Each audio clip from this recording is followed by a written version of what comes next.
के भाग से विधाता चली जाती है। ये किसी ने पंक्तियां लिखी, वो आज गंजवा सदा में चरतार्थ हो गया। निमित्त बना हमारे गुरुदेव के द्वारा दीक्षित वैराग्य सागर महाराज चल्लक जी जो हमारे पास आ रहे थे। रास्ता में अचानक महाराज का स्वास्थ्य खराब हुआ, स्थितियां बदली, निर्णय लेना पड़ा। आखिर क्या करें? महाराज को चक्कर आने लगे। विक्की का फोन आया कि महाराज जी स्थिति गड़बड़ है, महाराज कह रहे गड़ी में चातुर्मास कर लो। हमने कहा गड़ी चातुर्मास नहीं करेंगे, हम अभी तुम्हें सोच समझ के बताते हैं। ये संजय नीटू अच्छो नमन अर्पित वगैरह उसने लाए, इनको भी भगा दिया कि हमारा फाइनल हो गया। 4 अगस्त को हमारी कलश स्थापना है। लेकिन तुरंत पौने वाला पर फोन लगवाया। ये भोजन करके लौट गए, राजगढ़ पहुंचे, लौट कर आए, विचार बनाया। बड़े महाराज को खबर की सागर। बड़े महाराज ने कहा क्यों जा रहे? परसों दिया चले जाओ, चुल्लक जी से कह दो, चुल्लक जी है डोली आदि का प्रयोग कर लो। लेकिन वैराग्य सागर महाराज की दृढ़ता को देखकर मुझे अपने निर्णय को बदलना पड़ा। चुल्लक जी ने कहा महाराज वाहन का प्रयोग भी नहीं करूंगा, व्हील चेयर का भी प्रयोग नहीं करूंगा और डोली का भी प्रयोग नहीं करूंगा। आप कहें तो बड़ी वर्षाभास कर ले। हमने कहा हो सकता गुरुदेव के जाने के बाद मुझे भी अपने जैसा व्रतों के प्रति दृढ़ साधक मिला। तो हमारे पैरों में कहा दम थी, वो तो इलाज बुलंद थे, वो गंज वासा करते जैसे आचार से ज्यादा स्वस्थ होते थे। वो जब वो विहार कर देते थे सताई आचार से ठीक हो जाते थे। हाँ, मेरा मनोबल आत्मविश्वास इतना प्रबल हो गया, जब जब असता वेदनी का उदय आए उस समय विहार कर लो। कल तो मेरे जीवन का एक रिकॉर्ड बन गया। सुबह 17 और शाम को 26 किलोमीटर आकर गौशाला में बड़ी दुर्लभता से साथ साथ पुण्य के योग से दिगंबर मुद्रा को धारण करने वाले रत्नत्रय से सुशोभित नारी की श्रवण का दर्शन होता है। बंदो प्रतिमा योग पर दृष्टिपात करती है।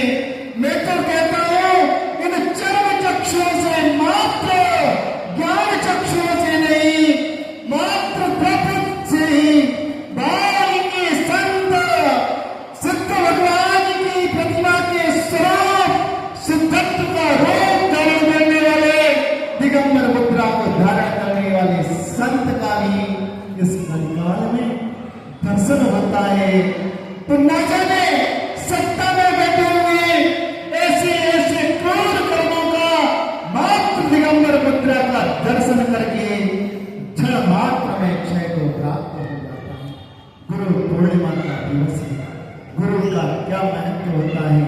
आज का योग भी ऐसा बना, गुरु पूर्णिमा का दिवस गंज वासुदेव का प्राप्त हुआ। और जैसे भगवान महावीर स्वामी को आज के दिन गौतम गागर की प्राप्ति हुई थी, ऐसे ही मुझे आज के दिन चुल्लक वैराग्य सागर महाराज का लाभ प्राप्त हुआ। ये भी गुरुदेव का परोक्ष आशीर्वाद की महिमा है। तो बंधु, मैं आपको बताना चाहता हूं, ये भारत वसुंधरा में, ये भारत देश में गुरु पूर्णिमा इतनी प्रचलित क्यों हो गई, इतनी पावन क्यों हो गई? बंधु, जीवन की शुरुआत बच्चों, एक ऊपर वाले बच्चों सब साथ एक झंडा डिस्टर्ब कर रहे हैं। गुरु पूर्णिमा पर्व इतना पावन और पुनीत कैसे बन गया? सम्यक दर्शन की प्राप्ति में उन लब्धियों की अनिवार्यता है। लेकिन ध्यान रखना बंधु, काल लब्धि का योग तक देश न लब्धि की उपलब्धि नहीं होती। जब जीवन में गुरु का पदार्पण होता है, देश न लब्धि मिलने पर तत्व पर श्रद्धान होता है, पंच परमेष्टि पर श्रद्धान होता है, सम्यक दर्शन की उपलब्धि का सूत्र प्राप्त होता है। जब तक गुरु की देश न लब्धि की प्राप्त नहीं होती, तब तक मोक्ष मार्ग में प्रशस्त नहीं होता। इसलिए किसी ने कहा है, जिसके जीवन में गुरु नहीं, उसका जीवन शुरू नहीं। जब गुरु का पदार्पण होता है, तभी जीवन की शुरुआत होती है या सच्चे सुख का मार्ग प्रशस्त होता है। मारीच के जीवन में गुरु की उपलब्धि नहीं हुई, आदिनाथ के बाद में रहा, लेकिन मात्र उसने चर्म चक्षुओं से आदिनाथ का जैसा रूप था उस रूप को अंगीकार किया। भाव वासना पूर्वक अंतरंग से उन्हें गुरु नहीं स्वीकार किया, उसका जीवन शुरू नहीं हुआ। मारीच की आत्मा जब सिंह की पर्याय में आई, उस सिंह की पर्याय में जिस समय अमित्र और अमित तेज मुनिराज का उपदेश मिला, देश का लब्धि हुई, उस मिथ्यात्व के 3 टुकड़े हुए, सम्यक सम्यक मिथ्यात्व सम्यक प्रकृति हो, सभी चीज श्रद्धालु हुआ, सम्यक दर्शन की प्राप्ति हुई और उसी समय उसके मोक्ष का रिजर्वेशन टुकड़ा नहीं बना रहा, कन्फर्म हो गया और आज परावर्तन का